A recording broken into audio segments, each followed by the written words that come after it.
మంచు లక్ష్మి గారు అనగానే ఒకప్పుడు మంచు మోహన్ బాబు గారి ముద్దుల కూతురు అనుకునేవాళ్ళం.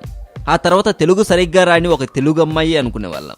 కానీ ఇప్పుడు కష్టాలు పడే వాళ్ళ కన్నీళ్లు తుడవాలి అనుకునే ఒక అందమైన అమ్మాయి అనుకుంటున్నారు.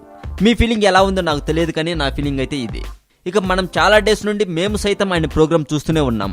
అందులో ఒక సెలబ్రిటీ రావటం, బయట ఏదైనా పని చేయటం, అందులో కొంత డబ్బు సంపాదించడం, ఆ డబ్బు బాధలు పడుతూ అక్కడికి వచ్చిన మామూలు మనుషుల కన్నీళ్లు తుడవడానికి ఉపయోగపడటం.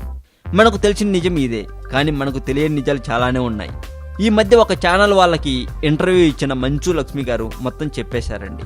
ఇంతకీ ఆవిడ ఏం చెప్పారో చెప్తాను, వినండి. సెలబ్రిటీస్ని పిలవగానే వాళ్ళే వచ్చేస్తారా సింపుల్గా అని ఒక ప్రశ్న అడిగిన యాంకర్తో అన్నీ చెప్పేశారు లక్ష్మి గారు. ఒకసారి పిలవగానే ఎలా వస్తారండి? నెవర్. చాలా కష్టపడాలి. కొంతమంది అయితే షూట్ రోజే నాకు కుదరలేదు, నాకు వర్క్ ఉంది, హెల్త్ బాగాలేదు అంటూ తప్పుకుంటారు.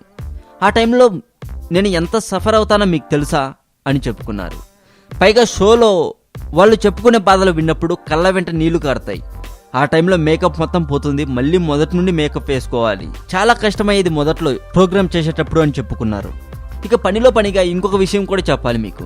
మంచు మనోజ్ వివాహ వార్షికోత్సవానికి అక్కినేని నాగార్జున గారి అబ్బాయి అక్కినేని అఖిల్ గారు ఒక మర్చిపోలేని గిఫ్ట్ పంపారంట మనోజ్ ఫ్యామిలీకి.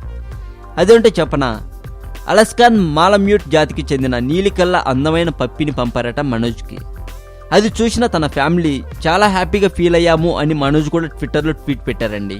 ఇక అక్కినేని నాగార్జున గారి విషయానికి వస్తే, ఊపిరి సినిమాతో హిట్ కొట్టిన నాగార్జున గారు ప్రస్తుతం రాఘవేంద్రరావు గారి డైరెక్షన్లో డివోషనల్ మూవీ చేస్తున్నట్లుగా టాలీవుడ్లో చెప్పుకుంటున్నారు. పైగా నాగార్జున గారు అఖిల్కి సంబంధించిన సినిమా స్టోరీని సెలెక్ట్ చేసే పనిలో కూడా బిజీగా ఉన్నట్లు సమాచారం. ఈ వీడియో మీకు నచ్చినట్లయితే లైక్ చేయండి, షేర్ చేయండి. ఈ వీడియో మీద మీ కామెంట్ కూడా పోస్ట్ చేయవచ్చు. మరింత టాలీవుడ్ సమాచారం కోసం సబ్స్క్రైబ్ చేయండి టాలీవుడ్ సెంట్రల్.